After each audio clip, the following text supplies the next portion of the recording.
this week's episode of Global Money News Review. My name is Ola, and I basically help people put their finances in order. So, on this channel, we talk about personal finance, investing, and the economy. So, I encourage you to subscribe, hit the notification button, and stick around. You'll be sure to learn a lot. So in this week's episode, we'll be talking episode like it's a season. But yeah, this week we will be basically talking about some interesting news that affects your pocket, whether or not you like it. But it is what it is. So the first news on our agenda is from the United States, and I'm sure everyone knows that yes, the new president has been voted in, and he's coming into power very soon in a couple of days, right? We're really counting down. Now, President Trump is on a talking spree right now. And I mean, it's not unusual. That's how he was in his first tenure as president. And basically, what he has announced recently, which was quite shocking, was that he was going to do increase the tariffs or slam some tariffs. I think that's the word. Slam additional tariffs on Canada and Mexico significantly, and of course, China is always the the tariff receiver. And basically, what he's saying is that if Canada and Mexico do not fix their borders and do not stop the whole immigration or illegal immigration into America, then they would have to hit them with some tariffs. Now, what does this mean? Now, on an economic side, who is it going to impact? Increasing tariffs, what's the basic thing? What does that mean? It means that people that export or that produce goods in Canada and sell it in America will have an increased cost. So, for example, if it costs you a US dollar to produce that thing, and you would normally ship it to America and sell it for $1.50, right? What he's saying is that apart from the dollar that it cost you, he's going to add another 25 cents to it. So you are going to be losing money. That's the first thing. Or there's going to be an increased cost that you might be forced to pass on to the your clients or your customers, right? And it could throw you out of market, right? Meaning that if there are other competitors who don't have those tariffs on them, they will be able to sell cheaper and you throw yourself out of the market. Now, such that when he's announcing these things, what he's doing is that he's forcing business owners to go and engage their leaders, right? To say, guy, we need to fix this immigration thing because it's going to throw us out of business. That is literally what he's trying to do. Now, can he actually slam those tariffs on Canada, who's supposed to be a major trade partner and a neighbor?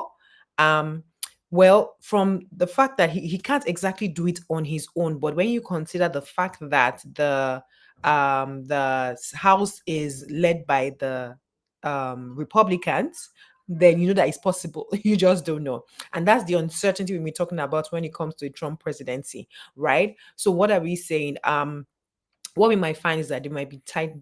We've always expected that, but even from a Canadian end of things, right, there will probably be tighter immigration laws or tighter visa restrictions, things like that, just to stem that tide. Because in the end, if you are coming as an illegal into Canada, or if you come in with a regular visa and then you just walk across, ideally is a border issue. America also has its part to play, but if it's going to affect our pockets, we might actually become more drastic about it, if you get what I mean. And so expect that energy to pass on to other people. But on the other hand, if, for example, Canada comes up and says that no, this makes no sense, you know what can happen?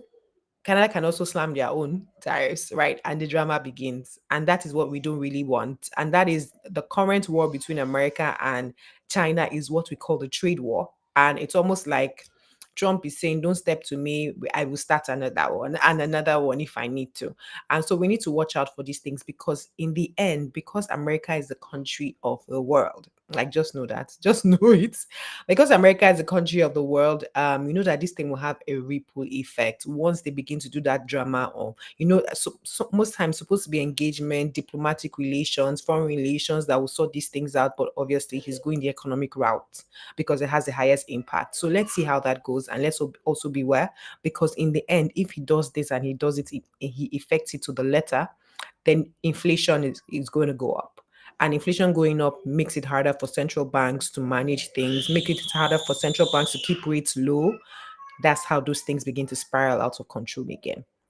So yeah, that's that on that. I see that there are people listening in. Please, can you just connect with us? Can you say state your name and where you're joining in from so we can just acknowledge you? Thank you. Moving on to Africa.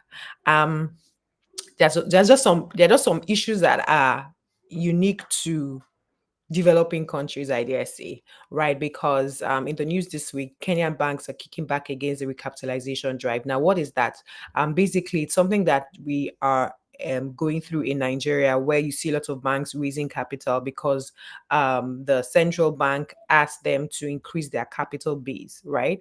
These are things that you do not hear happening in like developed countries because it sort of got into a good point in the different sizes of the banks and different, different banks fit into different cadres of capital needs, blah, blah, blah, blah, blah. So it's still part of the process of developing, right?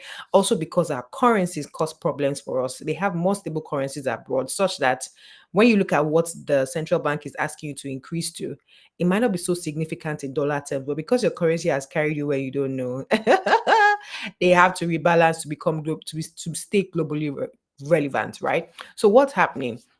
The Kenyan Central Bank, and there's a business law coming up, and it's basically not even central bank actually. It's actually from a business law type thing where they are reviewing the capital requirements of different types of businesses, and the capital requirement for banking is moving from 1 billion Kenyan shillings to 10 billion Kenyan shillings. Now let me even calculate. I didn't even do that before.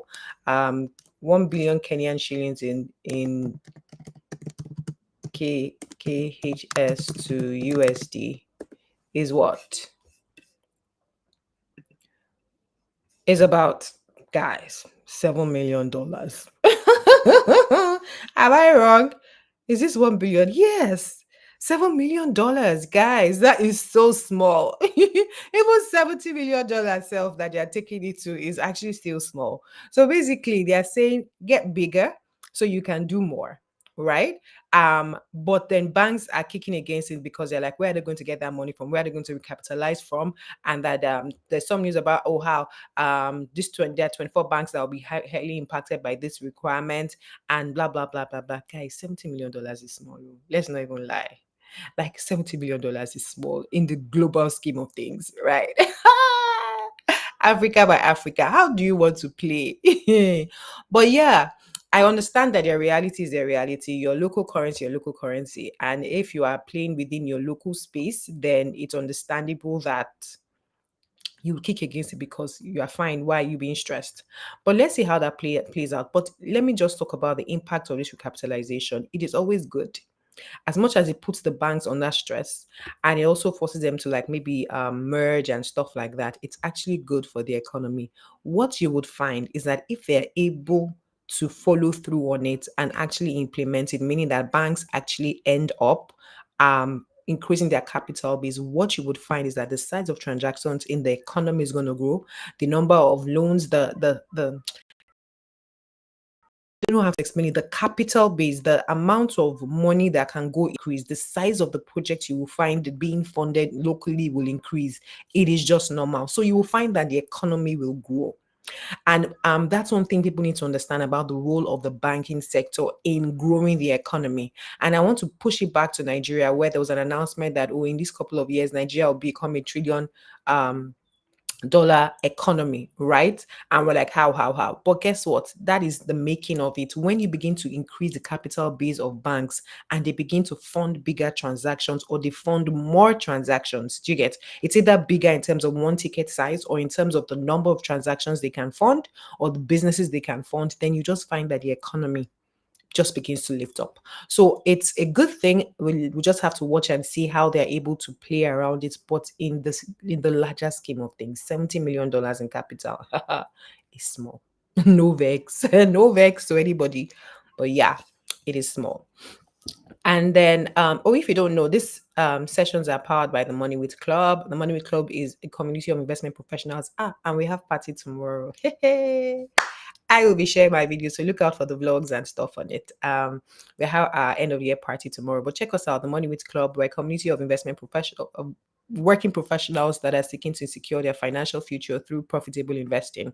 And so we have a community. We look for the best deals in different types of asset classes, different currencies around the world. So we have members around the world. So if you haven't heard about us before, check us out, www.themoneywithclub.com, and also sign up to our free newsletter where we talk about the economy, personal finance. We just give you short tips, easy read, 3 minutes ish type reads, and you will be glad you did. And nobody has said hi to me today. Please, now, if you just say hi, let me know that you are here. I can see that people are online, but nobody's saying hi today. Um, so finally, let's move to Nigerian news. This one, I saw it and I'm like, okay, let's see how it goes.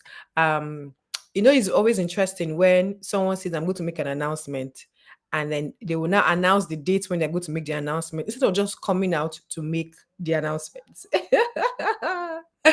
So we are looking for it. They're looking forward to it. So the NCC, it was all in the news yesterday. The NCC is going to announce a new tariff structure. Now, what's the background? If you one Okay, there are two sides. One, for example, I'm sure you've seen that MTN, for example, has been declaring like losses, and the major reason for those losses have been foreign exchange. The exchange rate that has moved from 400 to about 1,700 in about a year, 13 months, 15 months ish, right? It's quite shocking. And so they've been declaring losses. And I mean, there's an economics and a finance part to that I'm just looking and I'm smiling. However, um, on the back of all this negative news around, oh, somebody's saying hi. Hi, Boluwatife. Hey, nice to see you. Yeah, so in the back of all those negative news, back of all those negative news, what one on the back of it, like not just on the back of it, actually, in line with that negative news, some executives in MTN had come out to say that, oh, that if they don't review the tariffs, so that they might have to scale down on operations, it's going to impact them negatively, blah blah blah blah blah. So on one point you might think, oh, it's just talk, but on the other hand, you actually have to consider this. The telecoms industry is highly regulated, and what we have seen is that the tariffs have not been increased since 2013. So think about it. Think about where currency was in 2013. Think about where it is right now. Think about where it was even 3 years ago. And just think about how they have just had to stay with a um, certain certain tariff like revenue fee tip thing, right? Now, what impact does that have on them? How have they been able to cope? I think that's the first thing to say. They've been able to cope because they have had an expansion strategy, meaning they are going like, instead of we keep it stable in terms of the price, but then we increase the numbers, right? Now, if you know, if you think about it, it's almost like most people that would have a phone have almost gotten a phone by now. Like most people, it might not be a, what's it called, a smartphone, but at least most people, except for like kids that are growing up and say, I'll get a phone for you. But most people have a line. It's not even about the phone, it's about the line. Most people have a line already, right? So what you now find is that they're trying to increase their data penetration so they can make more money from data, because right now lines calls is sort of like they've almost maxed out on that. Now, so they are pushing that for us to grow, because growth is always important to the shareholder. You need to increase tariffs. And there has been kickback, and there has been kickback, and there has been kickback from regulators. And there was even one drama around Starlink and increasing their prices. And they're now saying, okay, why would you allow Starlink to increase their prices if you don't allow us to do same? Am I still there? Yeah. If you don't allow us to do same, right? And so finally the NCC comes out and says, I am going to announce a new tariff structure. Now, let's see how it goes, because from a shareholder and investor perspective, it will be important for the NCC to actually adjust prices up. But from a user perspective, understand that, especially in this time in Nigeria where fuel prices are significant and transport cost is a major part of our monthly expenses right now, then you need to understand that those things are going to cause inflation. Means prices are somehow, especially in the service sector, where if your cost of data and your cost of lines of calls increases, then it would feed into your cost, and you might have to pass that on to a customer. And what is that? Gradually, inflation, because I dare say telecoms is now a significant part of our lives. We can't run away from it like before. And then the last news out of Nigeria is that Nigeria's refinery started production. Finally, I think it's good news. It's good news for us because as a nation, there's something about economic security. There's also something about social security.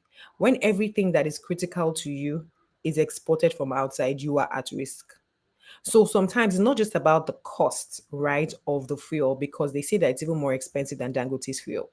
It's not about the cost, but just the fact that you can have that social security of I'm not dependent on somebody outside to actually preserve the energy, our energy needs in our country, right? So it is actually a good thing beyond even the fact that we're not going to have to be importing petrol, right? The Dangote is saying that he had already fixed that for us, but yeah, let's see how that goes. And I mean, Dangote is a business, so we expect sustainability there.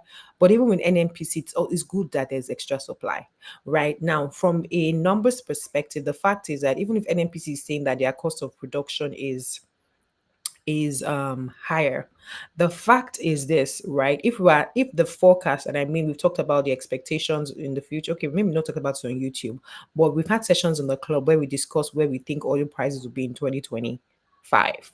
Now, with the Trump presidency, with US shale oil, with all that conversation about energy security for America, we expect that there'll be a glut in oil supply in 2025, meaning that this 70s that you are seeing in fuel prices, oil prices, is going to go down, right? That's the general expectation. Now, bearing that in mind, it means that for Nigerians, right, you might see fuel price taper down. Might be the keyword, except if exchange rate carries us to where we don't know. But yeah, this is just me keeping it real, explaining the economy, how it affects your pocket, what you should be seeing, the things in your news that affect you, and how you can position yourself for it. And a final thing to note is that we are resuming my weekly education sessions. Um, yes, I've started recording, right? So if you have any money questions you'd like to ask me, planning into the new year, I'm happy to answer. So drop them in the comment section. Also, I am attempting to do this vlogmas thing where I do a post every day, even if it's just for 10 minutes. I'll talk about something. So look out for it. If you haven't already, please subscribe to my channel and see you next week. No, see you tomorrow, December 1. And yes, we have a